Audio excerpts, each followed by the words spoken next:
आधी रात का समय था। मैं अपने कमरे में सोया हुआ था। अचानक मुझे किसी के फोन पर जोर जोर से बातें करने की आवाज सुनाई देने लगी। मैं उठकर ड्राइंग रूम में आया तो देखा मम्मी कान पर फोन लगाकर किसी से बातें कर रही थी। अरे शालू, मुझे तो ना बहुत चिंता होती है जिम्मी की। वो क्या करेगा कॉलेज के बाद, कैसे घर की जिम्मेदारी उठाएगा। घर में ऐसे ही पैसों को लेकर दिक्कत चल रही है। अगर ये कुछ कर नहीं पाया तो कैसे होगा। अरे सुमन, तू कब से इस चीज के बारे में सोच सोच कर पागल हो रही है? तूने किसी से बात की? किसी अच्छे ज्योतिषी से बात कर कि तेरे घर की कंडीशन कैसे सुधर सकती है, जिम्मी का करियर का क्या भविष्य है। अब मैं ज्योतिषी ढूंढती फिरूं, यही काम बच गया ना मेरा। अरे पागल, तुझे कहीं नहीं जाना। घर पर ही बैठ और ये ऐप एस्ट्रोटॉक डाउनलोड कर। मुझे खुद ये ऐप एक इंस्टाग्राम पर ऐड देखकर मिली। एस्ट्रोटॉक यानी कि ज्योतिषी, वो भी फोन पे? हाँ जी। अब दिक्कत और सवाल सबकी जिंदगी में होते हैं। किसी को शादी से रिलेटेड, किसी को रिलेशनशिप में, किसी के घर में पैसों की दिक्कत, किसी का कुछ काम नहीं हो रहा। किसी भी दिक्कत के लिए इधर काफी सारे ज्योतिषी हैं। बात कर लो और वो तुरंत तुम्हारे सवाल का जवाब देंगे या तुम्हें सॉल्यूशन बता देंगे। यार ये सही है। सबसे बढ़िया बात, मैं जब खुद अपना घर बनवा रही थी तो बहुत दिक्कत आई थी। तब मैंने यहाँ एक ज्योतिषी प्राची से बात की थी। उनसे मैं कुछ पूछती, उससे पहले उन्होंने सिर्फ डेट ऑफ बर्थ और टाइम मांगा और वो देते ही तुरंत पूछ लिया घर से रिलेटेड कुछ प्रॉब्लम्स चल रही हैं? सिर्फ डेट ऑफ बर्थ और टाइम से? मैं इसमें जिम्मी के बारे में पूछ सकती हूँ और घर के पैसों की दिक्कत से रिलेटेड?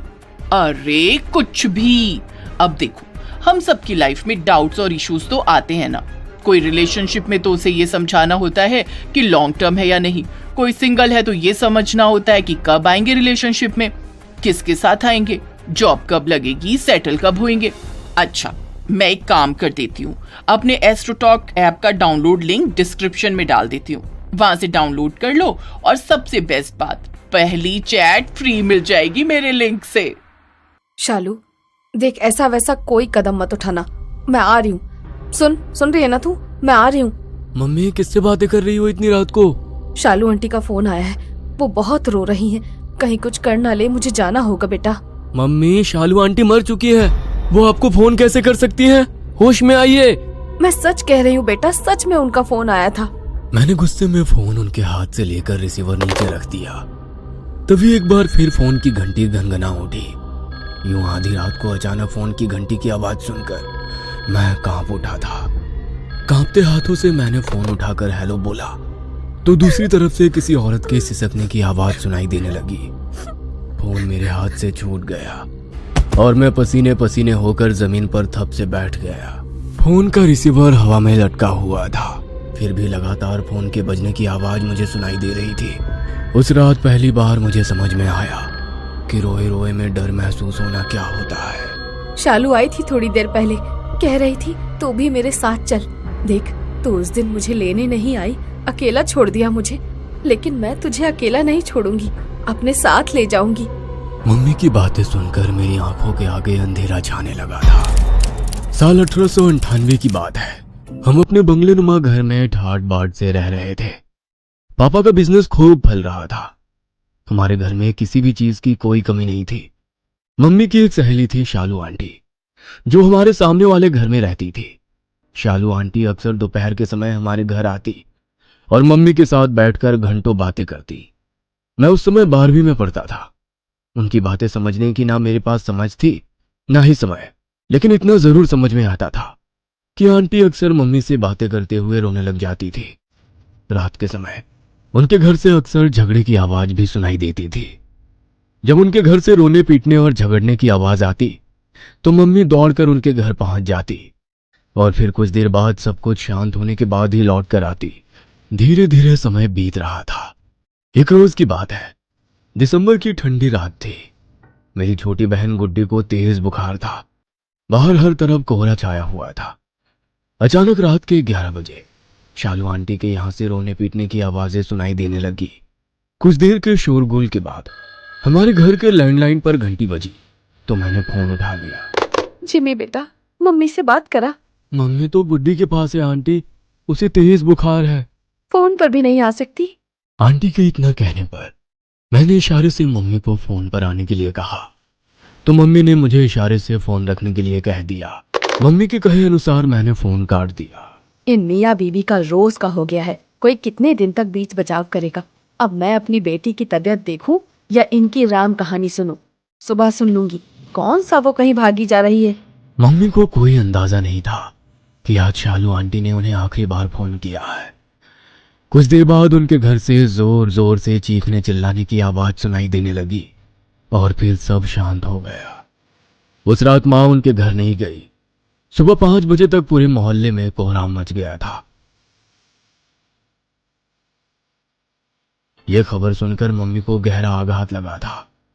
वो अक्सर रातों को उठकर बैठ जाती और दरवाजा खोलकर बाहर की तरफ भागने लगती। जब पापा पूछते कि कहाँ जा रही हो तो कहती शालू मुझे बुला रही है, उसके यहाँ झगड़ा हो गया है, उसे कुछ हो जाएगा, मुझे जाने दो। पापा को यही लगता था कि मम्मी को शालू आंटी को उस रात ना बचा पाने का पछतावा है, इसीलिए वो ऐसे रिएक्ट कर रही है। धीरे धीरे हमारे घर का माहौल बदलने लगा। पापा का चलता हुआ बिजनेस ठप पड़ने लगा। अपने बिजनेस को बचाने के लिए पापा ने जो भी कर्ज लिया था वो भी डूब गया। अब पापा के पास कोई और चारा नहीं बचा था। अंत में उन्होंने अपना मकान बेचने का डिसीजन ले लिया।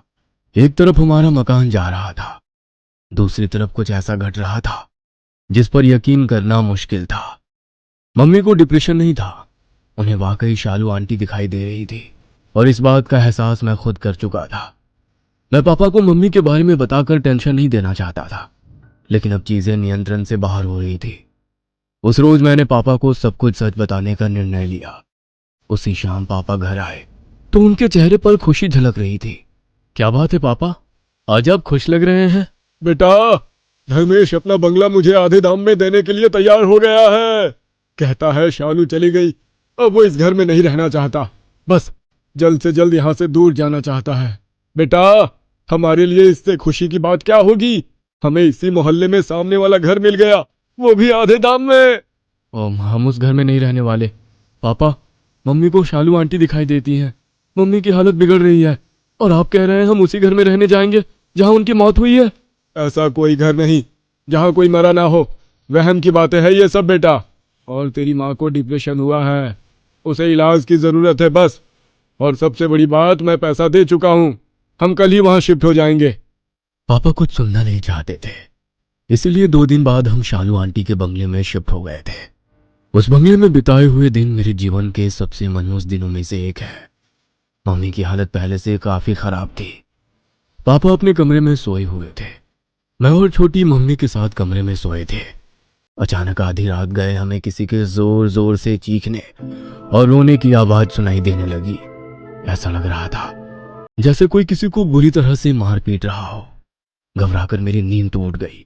जब मैं अपने बिस्तर से उठा तो पाया कि बिस्तर पर छोटी बहन और मम्मी दोनों ही नहीं है और पूरे बंगले में अंधेरा पसरा हुआ है। मैंने टॉर्च उठाया और मम्मी और गुड्डी को आवाज लगाते हुए कमरे से बाहर की ओर जाने लगा।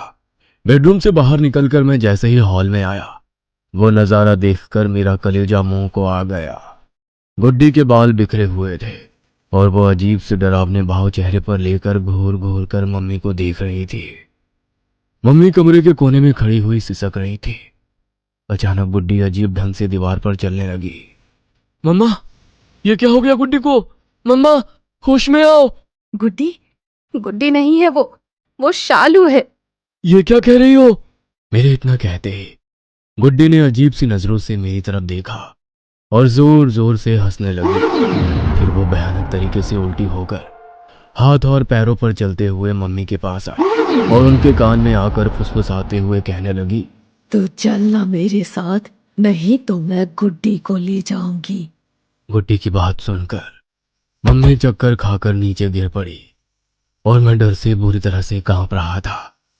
यह सब शोर शराबा सुनकर शायद पापा की भी आंख खुल गई थी और वो दूर खड़े हुए सब देख रहे थे। जैसे ही उन्होंने मम्मी को बेहोश होकर गिरते हुए देखा, वो दौड़ते हुए घर के मंदिर में गए और वहां से कपूर और गंगा जल उठाकर ले आए। पापा किसी समय में बजरंग बली की बहुत बड़ी भक्ति किया करते थे, इसलिए उन्हें कुछ उपाय पता था।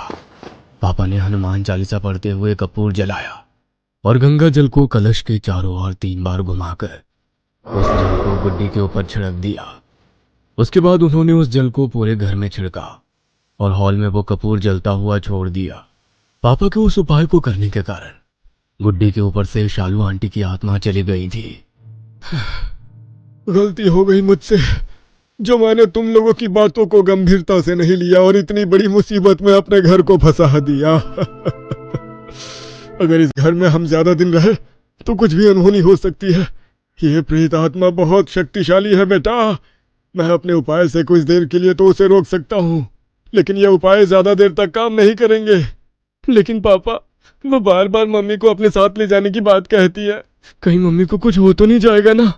बेटा, मैं किसी ओझा से उपाय करवाता हूँ, कुछ नहीं होगा, तुम घबराओ मत। अगले दिन पापा एक ओझा के पास गए और ताबीज बनवाकर गुड्डी और मम्मी को पहना दिया। अगले कुछ दिन बहुत शांति से बीत गए। एक दिन रात के समय मैंने फिर से किसी की रोने की आवाज सुनी। मैं चौंक कर उठ बैठा और भागते हुए मम्मी के कमरे में पहुंच गया। उस समय पापा घर में नहीं थे। मम्मी अपने कमरे में आईने के सामने खड़ी होकर लाल रंग से कुछ लिख रही थी। मैं मम्मी के नजदीक पहुंचा तो देखा उनके हाथ की नस कटी हुई थी और वो अपने खून से शीशे पर लिख रही थी।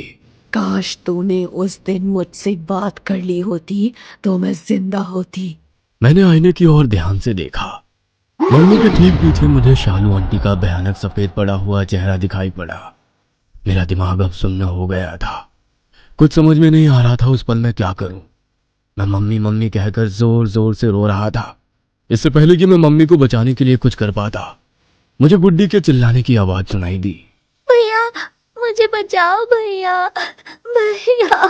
मैं दौड़ते हुए गुड्डी के कमरे में गया। गुड्डी कमरे में लगी हुई बालकनी की रेलिंग के ऊपर खड़ी हुई थी और उसका एक पैर हवा में था। गुड्डी, तुम वहां क्या कर रही हो? नीचे आओ बाबू। नहीं गुड्डी बेटा, नीचे नहीं कूदना। मैं गुड्डी के सामने गिड़गिड़ा रहा था। भैया, मुझे बचा लो, मैं मरना नहीं चाहती भैया। गुड्डी को पकड़कर नीचे उतारने के लिए मैं उसके और नजदीक पहुंच गया। जैसे ही मैंने उसका हाथ पकड़ने की कोशिश की तो देखा वहां तो कोई था ही नहीं। गुड्डी, तो कहाँ गायब हो गई बेटा? गुड्डी। रात के सन्नाटे के अलावा बाहर और कुछ भी नजर नहीं आ रहा था। मैं वापस कमरे में आया तो देखा गुड्डी अपने बिस्तर पर आराम से सो रही थी। मैं भागते हुए वापस माँ के कमरे में पहुंचा, लेकिन तब तक देर हो चुकी थी। माँ जमीन पर मरी पड़ी थी और फर्श पर खून ही खून बिखरा हुआ था। लेकिन ये बात केवल मैं जानता था। उस रात माँ हमें छोड़कर चली गई। गुड्डी को गोद में लेकर मैं उसी समय वहां से निकलकर बाहर की ओर भागा। पापा हम सबको उस रात अकेले छोड़कर जाने के अपराध बोध से कभी बाहर नहीं आ पाए और गहरे डिप्रेशन में चले गए। उस काली रात ने हमारे पूरे परिवार को तबाह कर दिया।